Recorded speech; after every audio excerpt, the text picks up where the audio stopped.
Tamthilia ya Bembea ya Maisha ni hadithi ambayo inamhusu Yona na mkewe Sara, Bunju na mkewe Nehema. Wahusika hawa wamejipata katika vuta ni kuvute za maisha, hali ambayo inasababishwa na utamaduni, uhalisia wa maisha,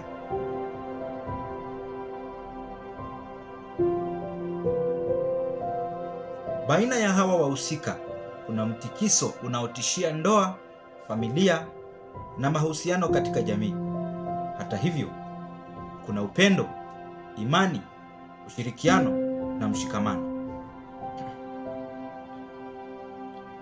Katika mseto huu wa mambo, sauti ya Sara inasikika ikihimiza na ikizindua.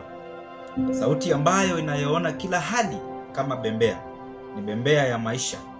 Bembea ya maisha, hata iwe ya chuma, hata iwe ya kamba, wakati mwingine inaweza ikalika na kukubwaga mahali popote. Bembea ya maisha. Bembea inaweza ikawa juu, inaweza ikawa chini, inaweza ikawa nyuma, inaweza ikawa mbele. Wakati bembea ya maisha iko juu au mbele, wakati ambapo hali ya maisha ya binadamu iko sawa. Wakati bembea ya maisha iko nyuma au chini, ni wakati binadamu anakumbwa na changamoto, shida, madhila au matatizo. Bembea ya maisha. Bembea pia huhitaji mtu kuisukuma ili iweze kusonga.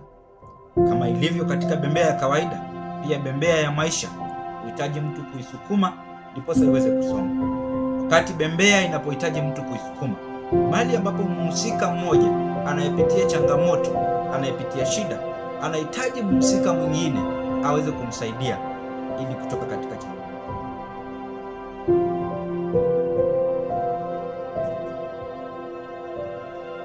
Je, katika tamthilia ya Bembea ya Maisha, ni wapi bembea inaonekana kuwa chini?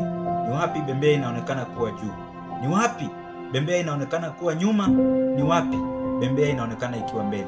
Ni wapi ambapo bembea inahitaji mtu wa kuisukuma? Bembea ya maisha.